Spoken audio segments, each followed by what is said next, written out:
Aqui é a Andrea Volney. É um grande prazer e uma grande honra poder contribuir com essa causa do Congresso Professores de um Novo Tempo.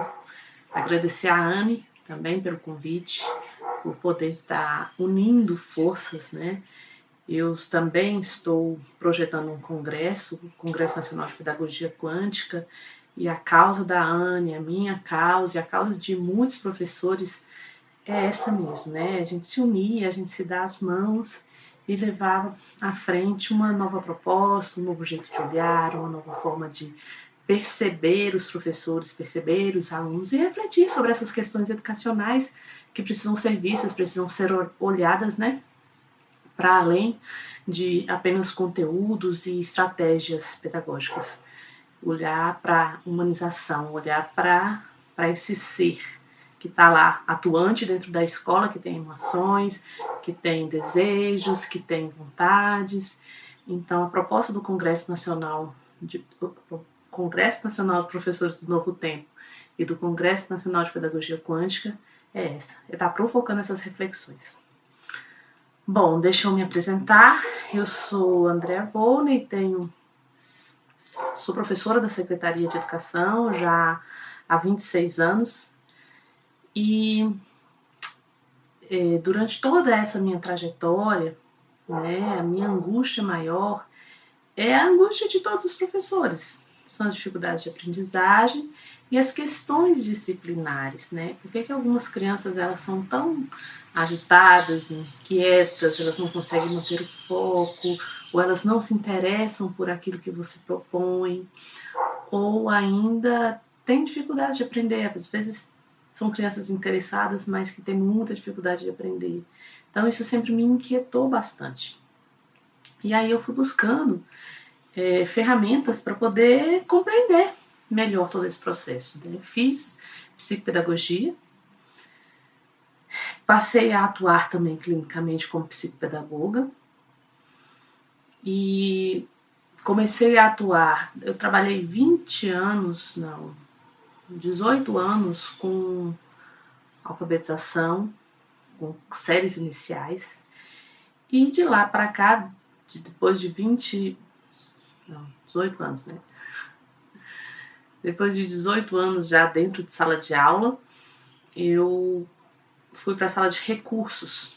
O que é a sala de recursos? Sala de recursos a gente atende as crianças com necessidades especiais. Então, essas crianças com necessidades especiais, deficiência física, deficiência intelectual,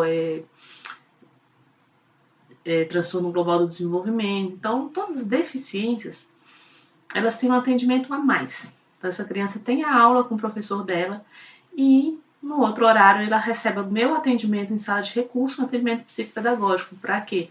Para estar estimulando essas competências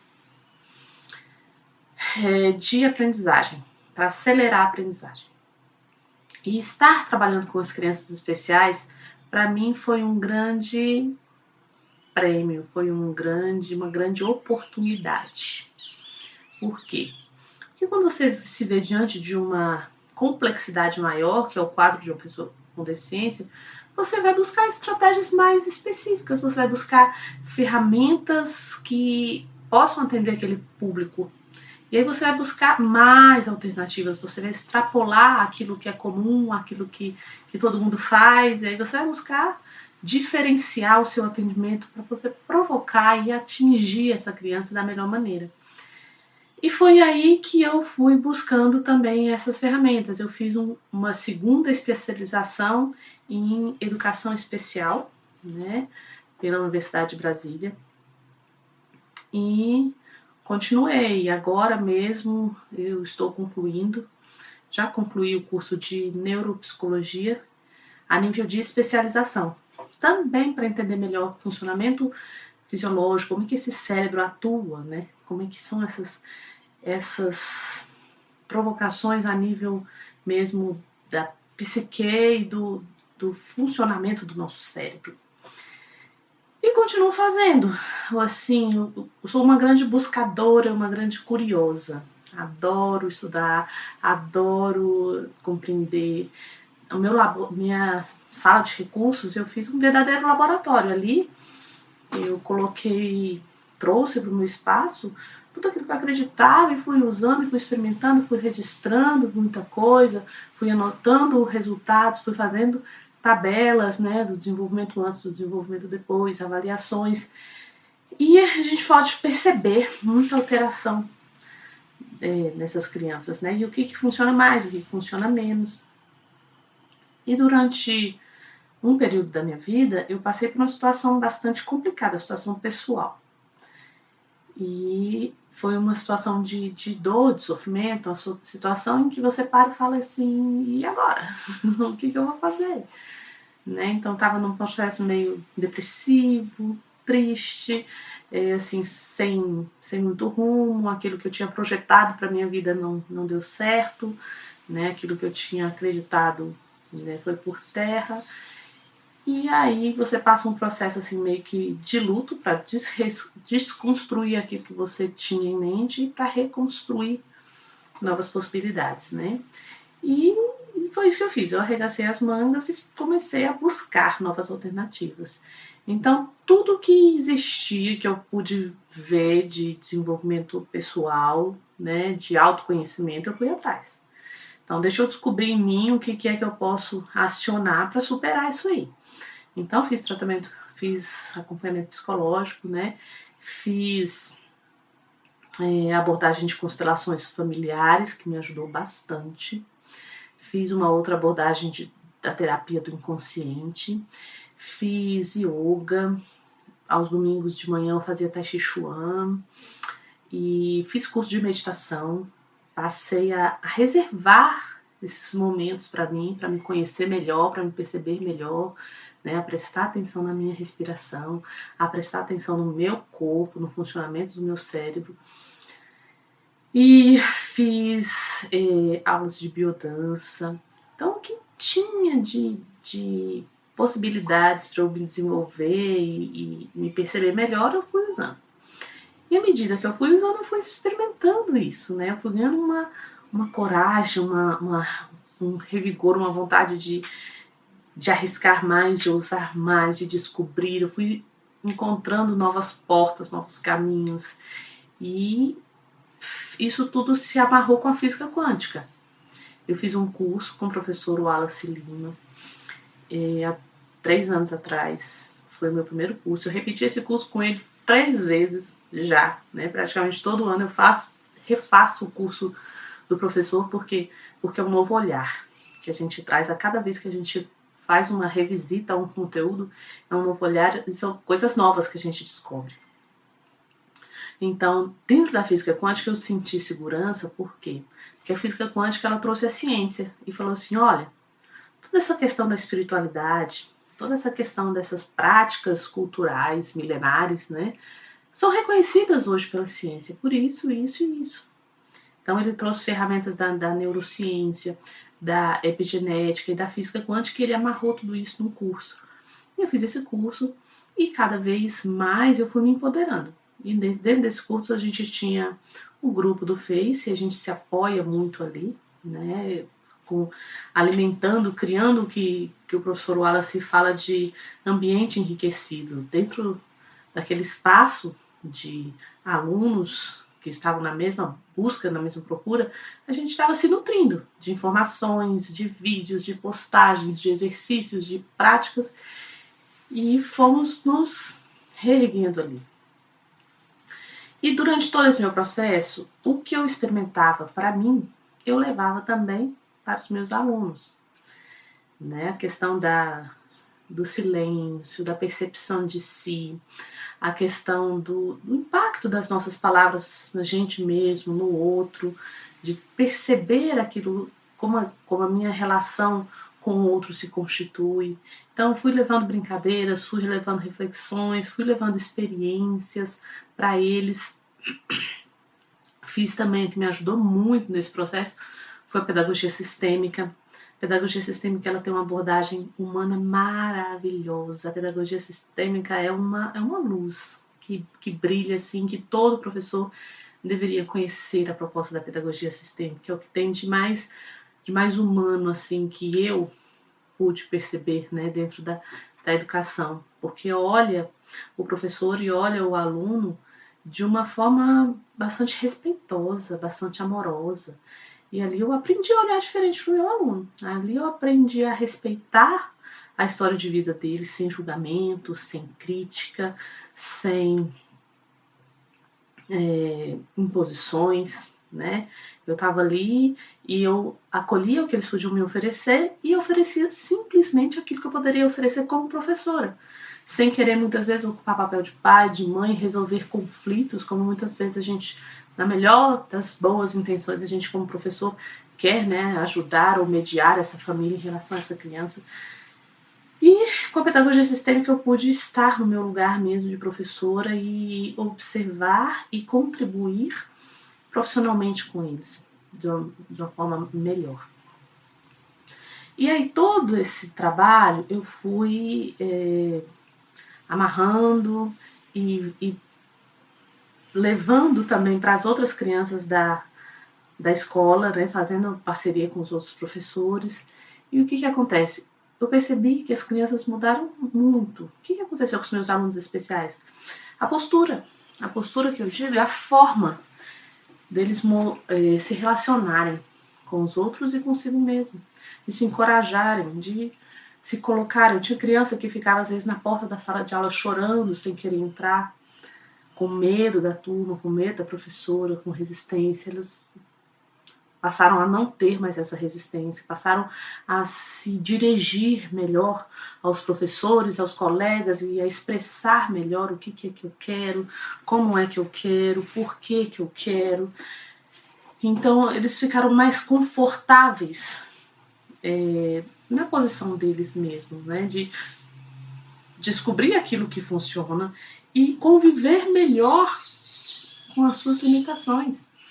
Eu tenho um aluno com deficiência intelectual que todas as vezes que a professora chegava e se aproximava dele, ele já se encolhia, ele chorava porque ele não conseguia conviver com aquela situação de estar sempre sendo, né, corrigido, ou ele criou uma resistência a isso. Então o professor chegava e ele já se trancava ali.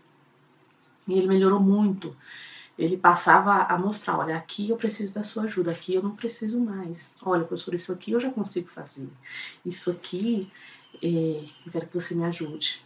Então, gente, são mudanças essenciais para a qualidade de vida de uma pessoa. E eu peguei todas essas ideias e organizei e estruturei mesmo a proposta da pedagogia quântica. E quando eu estruturei isso, eu falei, gente, eu queria tanto levar isso para outras pessoas e partilhar, porque é tão gostoso isso aqui.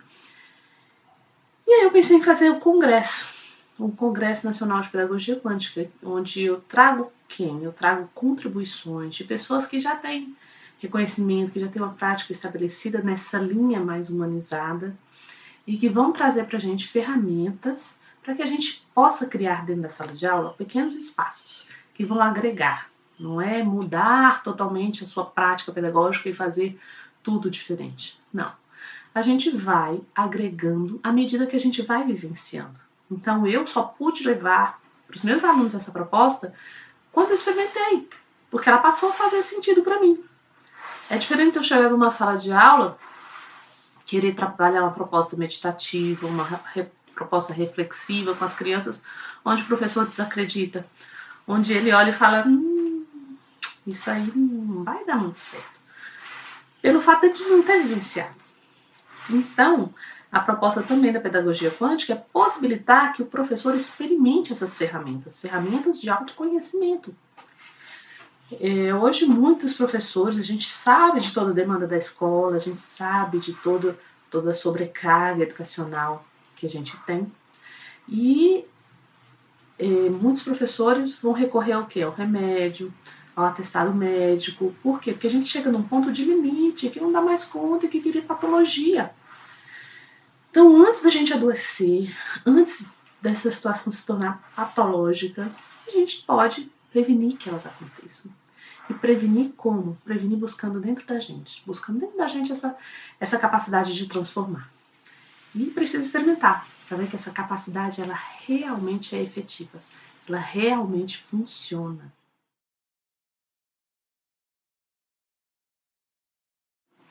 Então, como é que se organiza e se estrutura a pedagogia quântica? A nível de compreensão didática, eu dividi em 3 eixos, que são o eixo individual, o eixo coletivo e o eixo prático. São 3 dimensões, na verdade.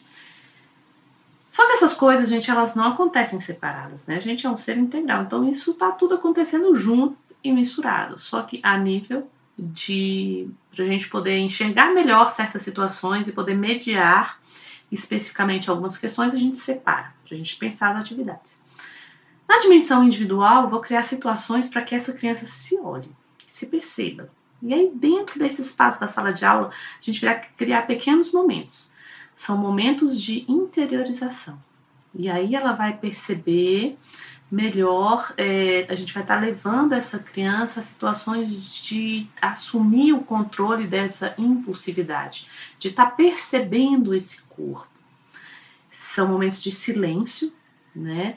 E também de práticas respiratórias, onde a gente vai estar acessando mais essa questão do bem-estar a partir da respiração, a partir da observação dessa respiração, a partir de silenciar esse corpo, se perceber, né? Perceber como é que estão acontecendo os meus pensamentos, como é que estão as sensações do meu corpo.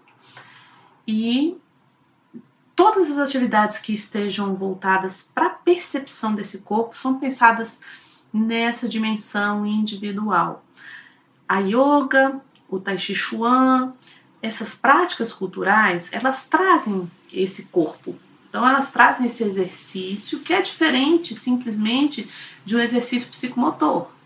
Que muitas vezes a gente faz propostas de atividades psicomotoras na escola, mas que negligenciam ou deixam de lado a questão do se perceber enquanto sensação, né, e fazer um movimento atento àquele movimento, a percepção de si, do controle desse movimento. Então é uma prática corporal que, além do movimento, ela traz também, ela relaciona corpo e mente. Então é a percepção, o olhar interno para esse movimento. Essa é a dimensão individual. Na dimensão coletiva, a gente vai trazer questões que se manifestam nas relações. Essas relações se estabelecem. A gente tem dentro da escola situações de bullying, situações de, às vezes, muita timidez ou introspecção. Tem algumas crianças que são mais reservadas, que não conseguem interagir. Tem outras que necessitam da atenção de todo mundo o tempo inteiro. Tem outras que usam a agressividade para se fazerem perceber, né? Como é que essas relações acontecem dentro da sala de aula? E o que é que me movimenta dentro daquela relação? E aí sim a gente vai olhar para a questão da relação desse aluno com os colegas e também para o histórico familiar dele. O que ele traz de cultura, de crença, como é que ele se harmoniza com tudo que ele traz para ele poder se harmonizar aqui também. Esse é o eixo coletivo, né, da dimensão coletiva. E a dimensão prática, agora nós vamos partir para a ação. E dentro da dimensão prática a gente vai trazer questões de empoderamento, questões de eu posso, de eu construo, né? Eu uso conscientemente o meu poder para para criar a minha realidade, que é o que a física quântica traz. E aí a gente vai usar instrumentos, né, da programação neurolinguística também, da psicologia positiva, de trazer esse ser encorajado, esse ser com vontade, com desejo de produzir. E aí entra também a brincadeira, a ação, o lúdico, o criar, o inventar, o imaginar. A gente trabalha infinitas possibilidades mentais no ato de exercitar essa criatividade, de exercitar esse poder de tomada de decisões. Então são esses 3 eixos. E a proposta é assim: a gente pincelar dentro do planejamento semanal momentos. Então eu vou tirar alguns momentinhos da minha aula diariamente, porque isso se constrói num processo, gente, não é do dia para a noite, não é varinha mágica. Então, dentro da minha sala de aula, dentro do meu planejamento, eu vou incluir momentos da dimensão individual, momentos da dimensão coletiva e momentos da ação prática. E aí eu posso juntar tudo isso com conteúdo ou separar pequenos espaços para que essas coisas aconteçam. Né? Na dimensão coletiva também, a gente trabalhar mais atividades colaborativas, né? Sair desse campo da competitividade, um é melhor, outro é pior, um tirou a nota mais alta, outro tirou a nota mais baixa, a gente precisa disputar para conseguir um lugar de reconhecimento dentro desse espaço.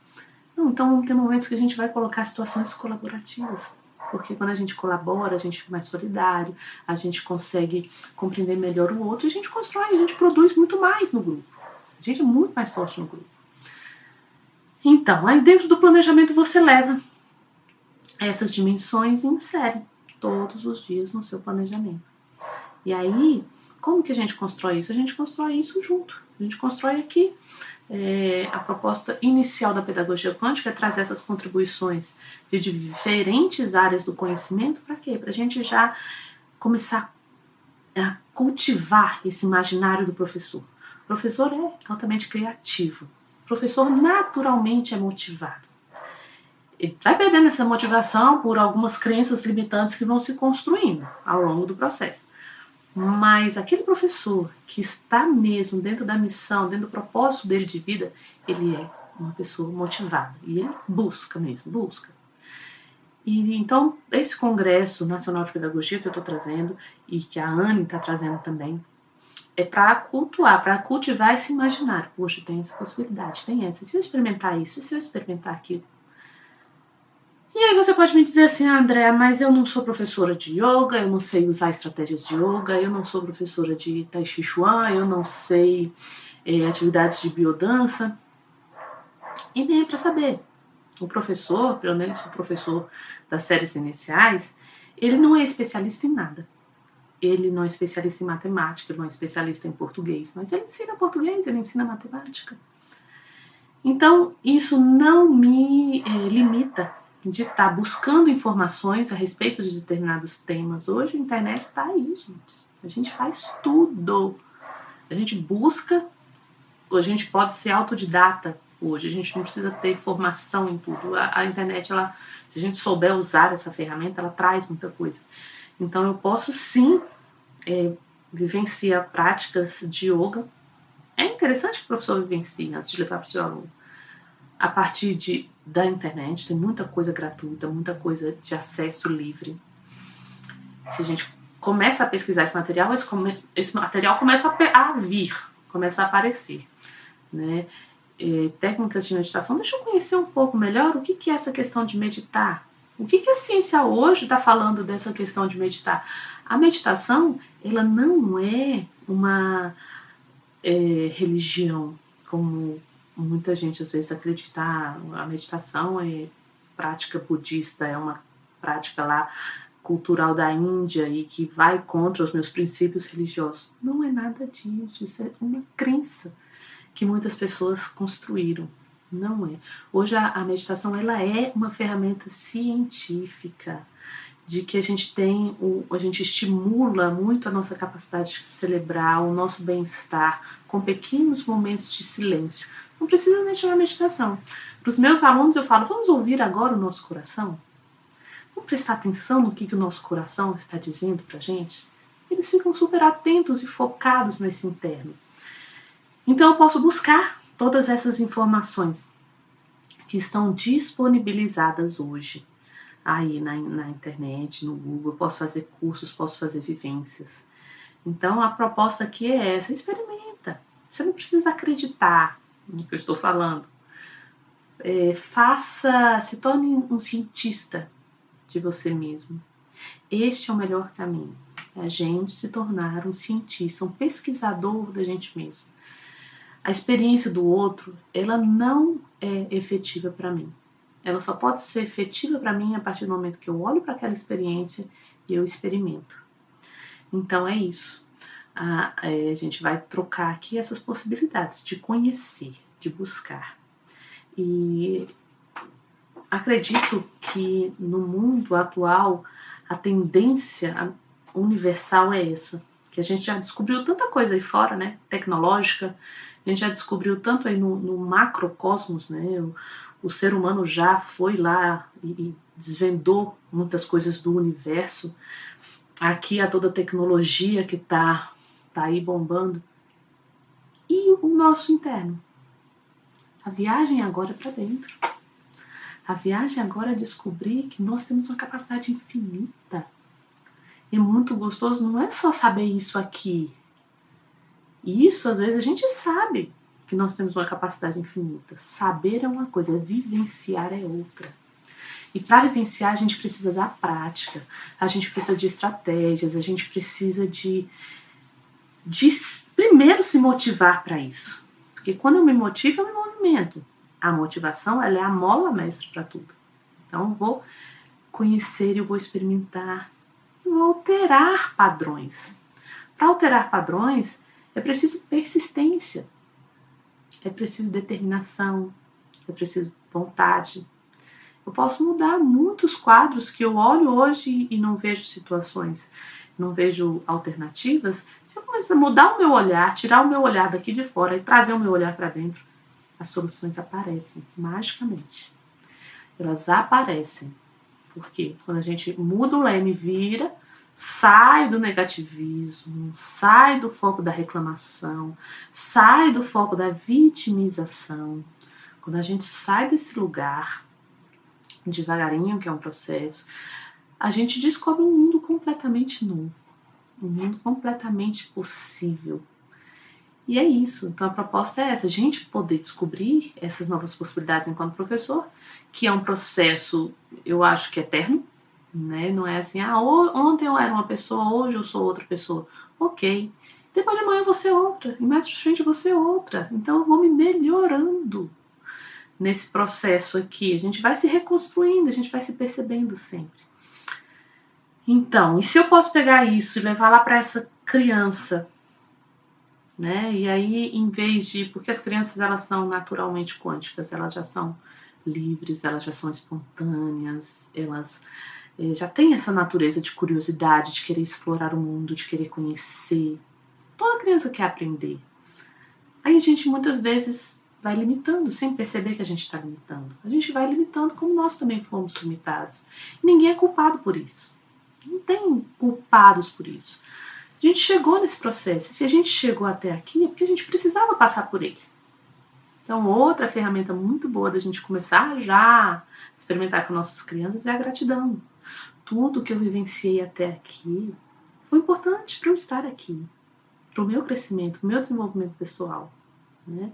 Então, enxergar nas dificuldades possibilidades é muito, muito legal, é muito gostoso. Então, é essa a proposta da pedagogia quântica. E faço o meu convite a vocês para participarem do primeiro Congresso Nacional de Pedagogia Quântica. Né? A Anne vai disponibilizar o acesso pago para as pessoas que tiverem interesse material de maneira permanente, para estar vendo, revendo, reconstruindo. E você vai levar de bônus aqui no congresso da Anne o Congresso de Pedagogia Quântica. E lá no Congresso de Pedagogia Quântica você também vai levar de bônus o Congresso da Anne. Porque a gente está aqui para somar, né? Para agregar, é para descobrir possibilidades. Então o meu convite fica, faz esse movimento com a gente. Vamos cada vez mais nos empoderar e descobrir mesmo, olhar para o positivo, deixar um pouquinho o lamento, deixar um pouquinho a vitimização de que isso não funciona. Tá, vamos deixar isso lá e vamos olhar para o que funciona, tá? Então eu conto com você e vamos seguindo, vamos nos fortalecendo, porque todos somos um. Confiança quântica para você.